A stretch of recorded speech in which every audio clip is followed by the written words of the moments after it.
Je 26. januára roku 2011.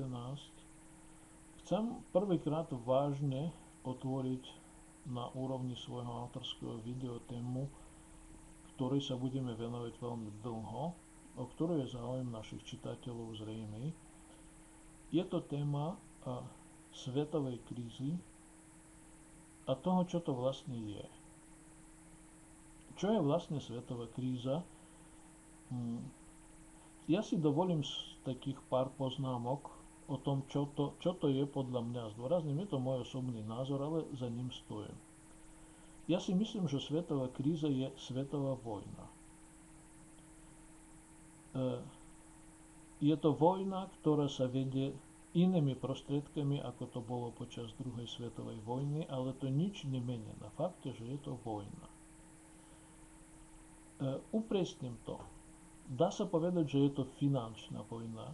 Vojna, v ktorej peniaze, ako veľmi, veľmi zvláštna substancia, ktorú skúšame pochopiť, a vieme ju pochopiť, keď v supermarkete zaplatíme 10 eur za nákup, hej, vtedy to vieme pochopiť. Ale keď pozeráme na tie devizové kurzy, už nechápeme nič.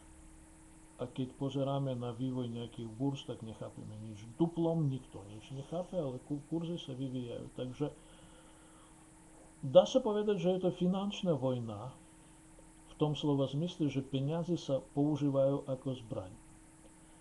Dá sa povedať, že je to informačná vojna, lebo informácia o peniazoch, o vývoji a tak ďalej tiež sa používa ako zbraň. Dá sa povedať, že je to ekonomická vojna, kde jeden ekonomický potenciál proste jedného z zápasníkov, ale skupiny zápasníkov sa používa na to, aby potlačil tých ďalších. Ale priateľe, je to vojna, ktorá vedie k niečomu, čo som začal popisovať ako finančná apokalypsa. To je niečo, čím bude koniec sveta peniazy takého, ako poznáme, koniec peniazy ako tejto substancii, ktorú poznáme. Teraz to sú také trošku abstraktné definície filozofické. Ja to chcem rozmeniť na drobné a na konkrétne. V Bratislave stojí, nie je to apropos až také drobné, je to dosť veľké položky. V Bratislave stojí na predaj niekoľko tisíc bytov, ktoré nikto nechce kúpiť, nikto sa nechystá kúpiť, lebo sú drahé. To isté sa deje v Prahe napríklad. To isté sa deje v iných európskych mestách. Neviem, o Budapešti pozitívne neviem, ale v Prahe podobná situácia. 10 000 bytov nevedia predať v Prahe. Prečo? Otázka je, prečo to je tak? A teraz chcem, aby ste spolu so mnou sledovali moju logiku. Z čoho sa vyvinula cena bytov v Bratislave a Prahe? Z bubliny, ktorá bola nafúknutá najprv v Spojených štátoch, potom sa nafúkla po celom svete. Z tzv. Real estate bubble, proste bubliny tej nehnuteľnosti, ktorá v Spojených štátoch praskla, neviem, v Írsku možno tiež praskla alebo praska, v Čechách na Slovensku ešte nepraska, ale praskne. Kto nafúkol bublinu? Banky. Prečo banky to nafúkli? Lebo banky nadiktovali, ešte raz dôrazne, banku treba chápať v tejto mojej reči ako istého hráča, ktorého nevieme definovať. To nie je samotná banka, to nie sú samotné úradníci. Banky niekto vlastní, zvyčajne nevieme kto, ale sú to kľúčové ekonomické hráči, kľúčové hráči sveta, ktorí jednoducho zistili veľmi jednoduchú vec, že čím je väčšia cena nehnuteľnosti, tým viacej oni zarábajú. Takže oni nadiktovali ceny, oni nafúkli tú bublinu a vyšlo to tak, že byty v Bratislave, čo furt mi rozprávajú, byty v Bratislave sú drahšie ako vo väčšine európskych miest. A prečo vlastne? Platy občas sú 5 až 7 násobne nižšie, hej? A byty sú rovnako drahé alebo drahšie. A prečo? Nož lebo tieto ceny nadiktovali banky. Prečo banky nadiktovali tieto ceny? Ešte raz sa k tomu vrátim, lebo 90% ľudí to kupuje na hypotéku momentálne, nemá iné možnosti. No a nož keď kupuje na hypotéku, tak pre banku naozaj, neviem, byt stojí 100 tisíc alebo 200 tisíc. Čo je lepšie pre banku? Tipnite dvakrát. Samozrejme, že je lepšie, keď stojí 200 tisíc. Preto banka, ešte raz hovorím, banka ako hybná sila tohto sveta, nie ako konkrétny, neviem, proste nejaký domček, kde sedia sympatické dievčatá. Banka ako základný prvok západnej civilizácie momentálne. Banka nadiktuje svoje podmienky a prečo to vlastne robí? V čom je, akože, keď povieme, že banka vedie vojnu proti nám, občanom, povedzme, slovenského štátu, alebo proti občanom českého štátu, to nie je celkom tak.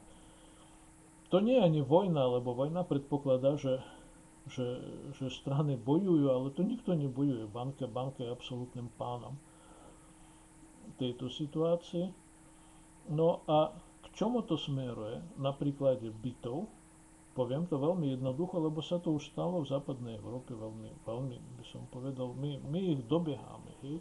Oni stále sa sťažujú, že Slovensko je málo zadlžené. No málo je zadlžené. Hej? Tak platy sú malé, ale určite Slovensko ich dobiehne v tom. Lebo výsledkom vojny je, že niekto niekomu zoberie majetok zvyčajne. Takže výsledkom tejto situácie je v konečnom dôsledku to, že majetok atraktívny na Slovensku, a to nie sú panelákové byty, to nie je až tak atraktívny majetok. Už vonkoncom to nie sú tie bohaté domy, tie vily, ktoré jednorazovo ľudia si postavili a nikdy ich nedokážu predať, budú musieť ich zbúrať, už nie sú kupcovia a tak ďalej. Majetok je pôda.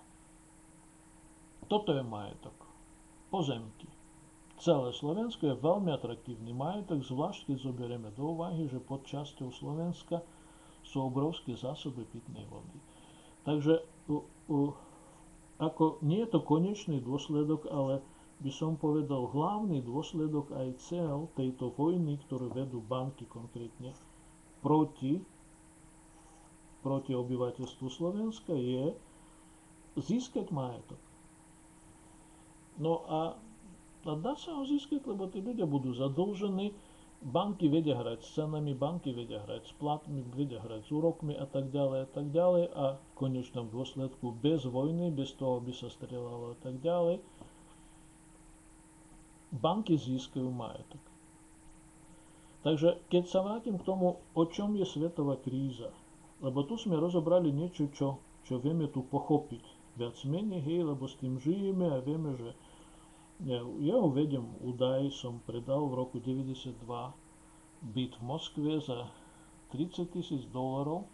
Teraz momentálne v Moskve takýto byt stojí 10 násobok. Všimnite si, hej? Až 15 násobok. A hneď obratom som kúpil byt v Bratislave za tie isté peniaze. No niečo lacnejšie to stalo. 800,000 korún. Vtedy ešte tuším československých, hej. No a po 10 rokoch, po 15 rokoch ten byt stal, povedzme v slovenských korunách trojnásobok, čo v Moskve zdražil 10 až 15 krát. Prečo sa to stalo tak, akože okrem toho, že Moskva sa stala drahým mestom a tak ďalej, prečo tam, ja hovorím teraz o tom, čo viem, prečo tam sa to zdražilo oveľa viac. Aj preto, že ruské banky sú zatiaľ ruské banky. Toto je ako, že zatiaľ sú ruské, ja netvrdím, že to majú dobrí ľudia a tak ďalej, hej, ale západné banky v Rusku zatiaľ nič neznamenajú. A dúfam, že ani nebudú znamenať ešte veľmi dlho.